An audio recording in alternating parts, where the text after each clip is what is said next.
जब भी पाकिस्तान के माशरे की बात की जाती है तो कहीं ना कहीं से हमारी बात आके सियासत, लीडर्स और पॉलिटिशियंस पे अटक जाती है, जो कि गलत है। क्योंकि एक शख्स की जो तरबियत है बुनियादी तौर पे घर में की जाती है, और जो आपका घर का माहौल होता है वही आप बन जाते हैं।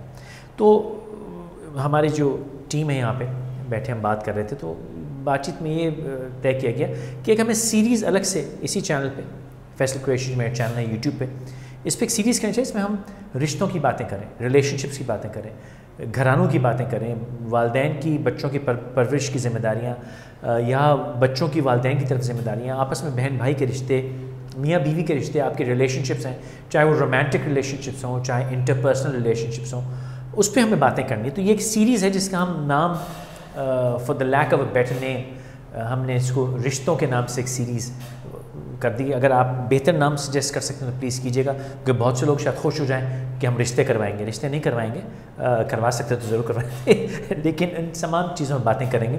तो ये एक हमारी सीरीज़ है अबाउट रिलेशनशिप्स। एक जो पहला मौजू जिसको हम टच करना चाहेंगे वो है बाइपोलर का उसको नाम दिया गया, लेकिन बाइपोलर तो एक केमिकल डिजीज़ है, तो उस पर बात नहीं हो रही। लेकिन मुझे ये कहा गया कि जी बहुत से लोग, उनकी जो इमोशंस हैं बड़ी एक्सट्रीम होती हैं, या तो बहुत अच्छे हैं या एकदम वो बहुत बुरे बन जाते हैं। यानी गुस्सा आ गया तो हाथ से निकल गए, मोहब्बत कर रहे हैं तो खुल के कर रहे हैं। वही शख्स जो बहुत मोहब्बत करता था एकदम से बिल्कुल जंगली जानवर बन गया। यानी एक औरत से आपका कोई रिश्ता है, आपकी बीवी है, दुनिया की सबसे नरम मिजाज और बेहतरीन औरत है, अगर आपका उससे इख्तलाफ हो गया तो वो सबसे बड़ी डायन बन सकती है। वो लड़का जिससे आपने शादी की थी, आपका मंगेतर था या आपका रिश्ता आया हुआ था, बहुत बेहतरीन था, घुटने टेक के आपके आगे हाथ जोड़ के कहता था मैं तुम्हारे सितारे तोड़ के ले आऊँगा, और फिर लड़की ने उसको इनकार कर तो खबर आती है कि वो उसको उठा के ले गया या उसके मुँह पर तेज़ाब फेंक दिया, तो वही शख्स जो उसके लिए तारे तोड़ के ला रहा था वो उसकी ज़िंदगी बर्बाद कर देता है। तो ये जो एक्सट्रीम हमारे यहाँ पाई जाती है, इसकी वजह क्या है? और इस एक्सट्रीमिटी को मैं और भी थोड़ा सा एक्सपैंड कर देता हूँ। सड़क के ऊपर एक पढ़ा लिखा शख्स जा रहा है, 2 करोड़ रुपए की गाड़ी चला रहा है, स्टाइल है, लाख रुपये का सूट पहना है, उसके आगे से एक रिक्शे वाला गुजरा और उसने गाड़ी रोकी, उतर के तेरी माँ तेरी बहन शुरू कर दी। वो सारा उसका क्लास कल्चर डूब जाता है। वही वालिदैन जो इतने अच्छे होते हैं अपने बच्चे के लिए, अपने बच्चे की परवरिश के लिए, उसके एहसास के लिए सब कुछ करते हैं, जहाँ बच्चे ने कहा मैंने शादी करनी है तो ओए मैं दूध नहीं माफ़ करूँगी और मेरी कब्र के ऊपर से तू मेरा मरा मुँह देखेगा, अजीब डायलॉगबाजी शुरू हो जाती। Why are we so extreme? इस पर बहुत लंबी बहस होगी और मैं चाहूँगा कि एक्सपर्ट्स भी आएँ और इस पर बात करें।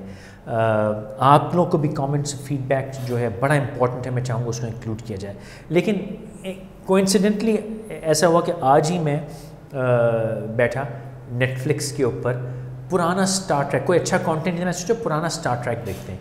तो स्टार ट्रैक की एक एपिसोड, ओरिजिनल स्टार ट्रैक की मेरे ख्याल से 4थी या 5वीं एपिसोड है सीज़न 1 की, उसमें यही हुआ कि मिस्टर स्पार्क जो है उसको वो जो है बात हो रही है और उसने ये कहा कि भाई आपने 40 सदियाँ कत्लो गारत मचाई है इंसान ने, क्योंकि ही इज़ अ वल्कन। तो उसने कहा जी 40 सदियाँ आपने कत्लो गारत मचाई, आपने उसको ओके कहा, लेकिन अगर कोई एक शख्स कत्ल कर दे या जुर्म करे तो आप उसको मुजरिम ठहरा के उसको बिल्कुल ऑस्ट्रेसाइज करके मार देते हैं। तो डॉक्टर साहब ने, डॉक्टर मैकॉय ने उसको ये कहा कि हाँ, as if you have found a solution. So mister Spock the Vulcan वो ये कहता है yes we got rid of emotion, कि अगर इमोशन नहीं होगी तो ये कत्लो गारत जंग नहीं होगी। अब ये इमोशन कम बखत क्या बला है? ये इमोशन कुछ भी नहीं है, ये आपके दिमाग की एक पैदावार है। मिसाल के तौर पे ये एक कॉफ़ी का कप है जिसमें काली कॉफ़ी है, और इस काली कॉफ़ी अच्छी खासी स्ट्रॉन्ग कॉफ़ी है, कड़वाहट भी है, लेकिन मुझे इसकी कड़वाहट में, इसके जायके में लज्जत मिलती है। यही कॉफ़ी अगर मैं एक और शख्स को दूँ, कहता अरे काली कॉफ़ी, ओ कड़वी कैसे पीते हो भाई, इसमें चीनी डालो। तीसरा शख्स कहेगा अरे दूध तो डालो। चौथा कहेगा ये कॉफ़ी क्या पी रहे हो यार, चाय पिया करो। लेकिन ये तो सिर्फ एक जायका है। इस जायके का इसमें क्या कसूर है? हम सब इस जायके पे मुख्तलिफ रिएक्शन दे रहे हैं। कसूर इस कॉफ़ी का नहीं है, कसूर हमारे रिएक्शन का है। ये रिएक्शन जो है इमोशन है, और ये इमोशन हमारे दिमाग की क्रिएशन है और कुछ भी नहीं है। अगर मैं चाहूँ तो इससे ज़्यादा, मैंने एक ज़माने में करेले का जूस बहुत पिया। जी हाँ, करेले का जूस नहायत कड़वा, और मुझे शौक़ हो गया था अपने आप को डिटॉक्स करने का, तो मैं करेले का जूस पिया करता था। और कुछ दिनों बाद वही कड़वा करेले का जूस, उसमें मुझे मज़ा आने लगा। मैं ठंडा करके उसके बड़े मज़े से करेले का जूस पिया करता था। तो क्या करेले के जूस की फितरत बदल गई? नहीं, मेरी एक्सेप्टेंस, मेरी बॉडी ने उसको एक्सेप्ट कर लिया। इसका क्या मतलब होता है? मेरे दिमाग ने उसको एक्सेप्ट कर लिया, और उस दिमाग की एक्सेप्टेंस ने उस चीज़ को ओके कर दिया। तो अब इमोशन जो है, और इसमें मैंने कहा इस पर बहुत बात होगी, अभी तो मैं खाली इस मौजू का ऐसे उंगली लगा रहा हूँ। वो इमोशन जो है वो मेरी अना की पैदावार है। अगर मैं उस इमोशन को कंट्रोल कर लूँ तो ये मेरी अना मेरे काबू में आ जाएगी, और जब अना काबू में आ जाएगी तो वो जो एक्सट्रीम रिएक्शंस जिसकी बात की गई, कि वही शख्स जो लड़की के लिए चांद तारे तोड़ने वाला था, उसको रिजेक्शन पे उसके मुंह पे तेज़ाब क्यों डालता है? वही औरत जो तुम्हारी बहुत ही बेहतरीन बेगम थी, तुम्हारा घर चलाती थी, बच्चे देखती थी, आपका जब उससे इख्तलाफ हो गया तो उसके अंदर से एक चुड़ैल कहाँ से निकल आई? वो चुड़ैल कहाँ थी छुपी हुई? वो कहीं नहीं छुपी हुई थी। वो उस वक्त उसके ईगो ने, उसकी अना ने, जिसको ईगोइक माइंड कहते हैं, उसने उस अना को, उस चुड़ैल को क्रिएट किया और उसको आज़ाद कर दिया, और फिर उसने नहायत जांगलूस हरकतें शुरू कर दी। या वो शख्स बदजात ने उठा के उस औरत के मुँह पर तेज़ाब डाल दिया, कत्ल कर दिया, उठा के ले गया, बदतमीज़ी की, हेट क्राइम्स 10 किस्म के होते हैं, वो सब वही शख्स करता है जो इतना बेहतरीन शख्स था। तो ये अना है। वो शख्स जो मर्सिडीज़ में जा रहा था, उसने रिक्शे वाले को गालियाँ क्यों दी? क्योंकि उसकी अना ने यह कहा कि रिक्शे वाला मेरे आगे कैसे आया, और जैसे ये हुआ अना ने उसको कंट्रोल किया और उसने दीवानगी शुरू की। वो माँ बाप जो अपने बच्चे से मोहब्बत करते हैं, वो माँ बाप जो अपने बच्चे के लिए अपनी जान देने को तैयार हैं, अगर बच्चे ने कहा मैंने शादी करनी है किसी से, तो वो माँ बाप पागल बागड़ बिल्ली की तरह दीवाने क्यों हो जाते हैं?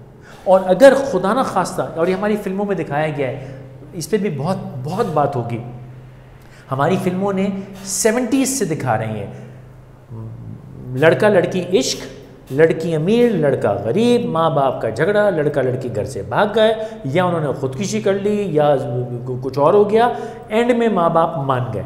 क्या सिखा रहे हैं? बार बार माँ बाप ने उनके रिश्ते को नहीं मानना, उन्होंने को बहुत ही गंद डालना है, यानी भाग जाना है या कोई जहर झूर खा लेना है। जब वो मरने लगेंगे तो माँ बाप मान जाएंगे, फिर एंड में शादी। किस किस्म की पागल फिल्में थी।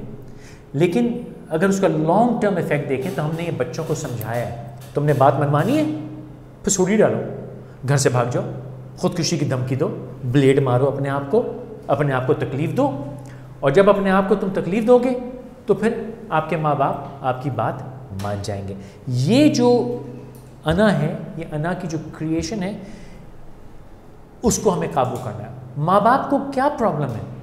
वो माँ बाप क्यों बच्चे की शादी पे पसूड़ी डालते हैं? अना, अरे हमारे होते हुए तुम खुद रिश्ता करोगे, हम क्या मर गए हैं? भाई वो भी मरा नहीं है। ये तमाम अना की क्रिएशन है। एक औरत जो इतनी अच्छी बीवी होती है, उसने मुझको छोड़ा कैसे? मैंने अपने कानों से जुमले सुने, उसने मुझको छोड़ा कैसे? अब मैं कहता था मुझको क्या भला है भाई? शैतान को क्या कहा गया? सिजदा कर, तो कहता मैं सिजदा करूंगा। वो जो मैं थी ना, उसने पहले से लेके आज तक बर्बादी की है। वो शख्स जो एक औरत की रिजेक्शन पे उसको कत्ल कर देता है, क्या उस लड़की ने, वो तो मेरा इश्क था, उसने मुझको छोड़ा कैसे? मैं उसकी ज़िंदगी बर्बाद कर दूँगा। वो रिएक्शंस एक्सट्रीम जो हैं, वो आपकी मैं का पैदावार है, वो आपके ईगोइक माइंड का पैदावार है। ना उसमें हालात का तो ताल्लुक़ है, ना किसी दूसरे शख्स का ताल्लुक़ है, सिर्फ़ और सिर्फ ये आपके अंदर की इख्तिरा है। आपने इस ईगोइक माइंड को कंट्रोल करना है, और आपकी ज़िंदगी में इतने मसाइल हल हो जाएंगे। ये मैं एक बैठक में नहीं, इस पर कम से कम 100 बैठकें होंगी, तो शायद मैं आपको बता सकूं। इस जो हमारा रिश्तों वाला सिलसिला है, इस पे बात करने के लिए प्लीज़ आप कमेंट, वीडियो भेजिए, ऑडियो भेजिए, इंशाल्लाह we will include them on the show. Video channel को, यूट्यूब चैनल को सब्सक्राइब करना ना भूलिएगा। फैसल कुरैशी के नाम से चैनल है। जब सब्सक्राइब करेंगे तो घंटी आएगी, घंटी को क्लिक कीजिएगा ताकि आपको नोटिफिकेशन मिल जाए। कोशिश मैं करूँगा कि जल्द इंशाल्लाह ये सिलसिला हम लाइव भी करें ताकि आपकी लाइव कॉल्स हम ले सकें। ये रिश्तों वाला, अभी तक इसके लिए मुझे कोई बेहतर नाम नहीं मिला है, इसको रिश्ते कह रहे हैं, रिलेशनशिप्स कह रहे हैं। इसका कोई मौजू बेहतर बताना चाहें प्लीज़ बताएं। आपके कोई पर्सनल एक्सपीरियंसेस हैं वो बताइए। मैं कोई एक्सपर्ट नहीं हूँ, लेकिन जितना जानता हूँ मैं आपको बताऊँगा, और इर्द गिर्द से जो एक्सपर्ट्स हैं उनको भी बुलाने की कोशिश करेंगे।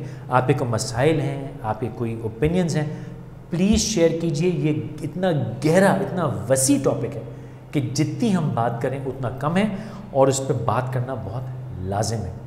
वंस अगेन यूट्यूब चैनल जल्दी से सब्सक्राइब कर लीजिए। इंशाल्लाह फिर मुलाकात होगी।